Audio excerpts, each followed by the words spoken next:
আমরা সবাই জুলুমের শিকার। আমাদের কারো ঈদ ছিল না, নতুন জামা ছিল না, মুখে কোনো হাসি ছিল না।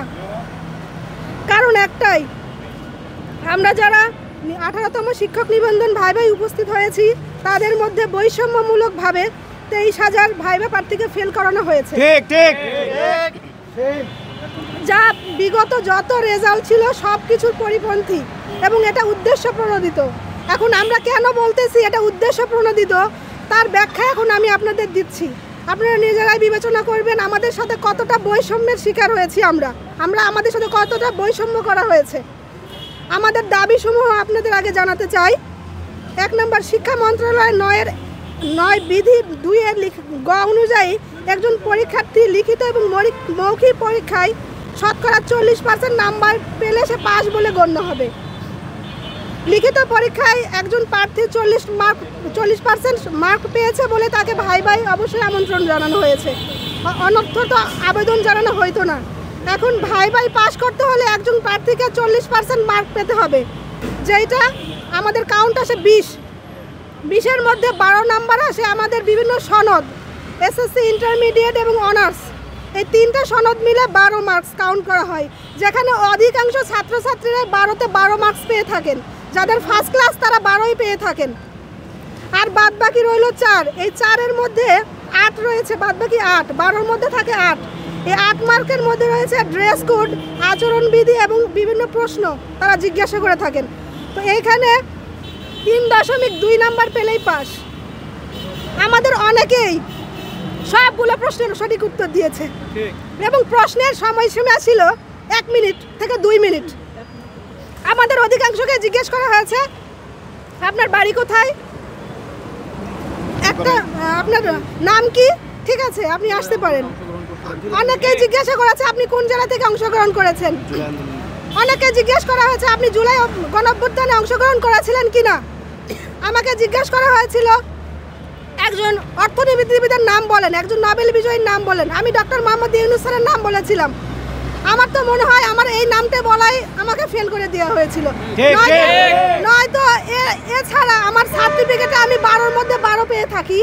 আমাকে প্রশ্ন করা হয়েছিল আপনি কোন জেলা থেকে এসেছেন, আপনার নাম কি, এবং একজন অর্থনীতিবিদ অথবা একজন নোবেল বিজয়ীর নাম বলেন। ডক্টর মোহাম্মদ ইউনূস আমাদের নোবেল বিজয়ী, ওনার নাম আমি কেন বলবো না। এছাড়া আরও কিছু বৈষম্যের আমি আপনাদের তালিকা দিচ্ছি। কিছু কিছু বোর্ডে 30 জন ভাইভা প্রত্যাশী ছিল, এদের মধ্যে একজনকে পাস করিয়ে দিয়েছে। আবার কিছু কিছু বোর্ডে 30 জনের মধ্যে 27 জনকে পাস করে দিয়েছে। তাহলে এটা কোন ভিত্তিতে করেছে আমাদের আসলে জানা নাই। এটা জবাবদিহি করবেন এনটিআরসি। এছাড়া বিগত যে ভাইভা নিবন্ধন পরীক্ষাগুলো ছিল 16তম এবং 17তম নিবন্ধন পরীক্ষা, সেখানে যথাক্রমে 92.15% এবং 95.2% পাস করানো হয়েছিল। অথচ আমাদের 18তমতে এসে হয়ে গেল 72%। আমরা জানি না এটার কারণ কি।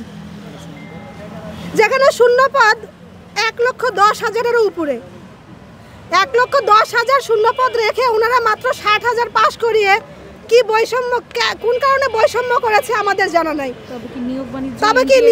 তবে কি তাদের প্রধান উদ্দেশ্য নিয়োগ বাণিজ্য? এবং আমাদের যে এনটিআরসি ভাইভা প্রত্যাশী ছিল তাদেরকে উদ্দেশ্য প্রণোদিত ভাবে বর্তমান সরকারের বিরুদ্ধে আমাদেরকে আন্দোলন নামানো, এছাড়া কোনো উদ্দেশ্য আমরা দেখতে পাই না। এবং আপনারা বিগত রেজাল্টগুলো পর্যালোচনা করে দেখবেন, এছাড়া ওনাদের কোনো উদ্দেশ্য নাই।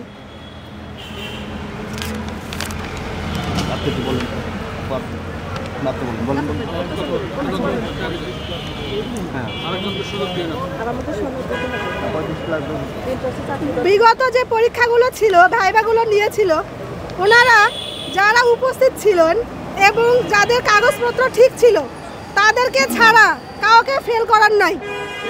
অথচ আমাদের সময় এসে বলা হচ্ছে ন্যূনতম শিক্ষক হওয়ার যোগ্যতা আমরা রাখি না। আচ্ছা, আমাদের মোট প্রিলি পরীক্ষার্থী ছিল 13,40,000 প্লাস।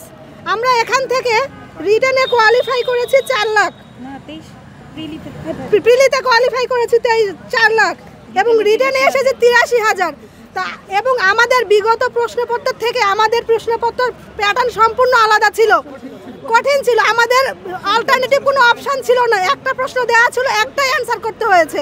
এবং ওনারা হুট করে রিটার্ন পরীক্ষার 1 মাস আগে সিলেবাস পরিবর্তন করে দিয়েছেন।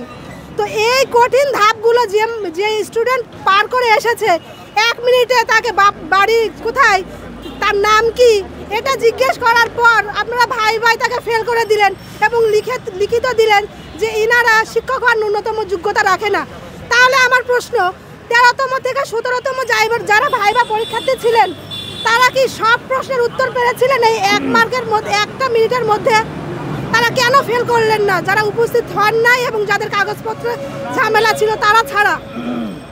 আমাদের এখন দাবি হচ্ছে একটাই, যারা 18তম শিক্ষক নিবন্ধনে উপস্থিত ছিলেন এবং যাদের কাগজপত্র সমস্যা ছিল না তাদের ফলাফল পূর্ণ বিবেচনায় এনে 13 থেকে 17তম ফলাফল পর্যালোচনা করে আমাদেরকে ভাই ভাই উত্তীর্ণ করা। 18তম সনদ, প্রত্যেককে সনদ দেওয়া। যাদের বয়স 35 পার হয়ে গিয়েছে তাদেরও আপনাদেরকে সনদ দিতে হবে, কারণ আপনারা চাকরি দেন না। আপনারা গণবিজ্ঞপ্তি দেবেন, সেখানে যদি 35তম নির্ধারণ করে দেন যে বয়স 35, তাহলে তারা অংশগ্রহণ করতে পারবে না, কিন্তু তারা তো সনদ পাবে, কারণ তারা পরীক্ষা দিয়েছে, প্রিলি পাস করেছে, রিটার্ন পাস করেছে, ভাইভাতে উত্তীর্ণ হয়েছে। তারা আপনাদের গণবিজ্ঞপ্তিতে অংশগ্রহণ করতে পারলো না, কিন্তু তারা একটা প্রাইভেট হাই স্কুলে জব করতে পারবে, কারণ তারা এটা পাওয়ার প্রাপ্য।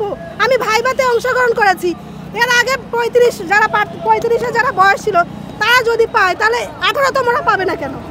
তারা তো ভাইভাতে এসেছে, প্রিলি পাস করেছে, রিটার্ন পাস করেছে, তাদের সাথে এই বৈষম্য কেন? আপনারা প্রিলি থেকে ভাইভা পর্যন্ত 22 মাস সময় লাগিয়েছেন, তাহলে একজন পরীক্ষার্থীর বয়স 35 হয়ে গেছে, এটা কি তার দায়? আপনারা করোনা মহামারীর জন্য 4 বছর পর সার্কুলার দিয়েছিলেন, 4 বছর পর 22 মাস পর আপনারা ভাইবার রেজাল্ট প্রকাশ করলেন, তাহলে এই দায়টা কার? আপনাদেরকে জবাবদিহি করতে হবে। মূল দাবি ফলাফল পুনর্বিবেচনা করে সর্বোচ্চ পাস নিশ্চিত করতে হবে প্রিলিতে। তার সাথে সাথে আমরা বলতে চাই, আগামী 15 জুন,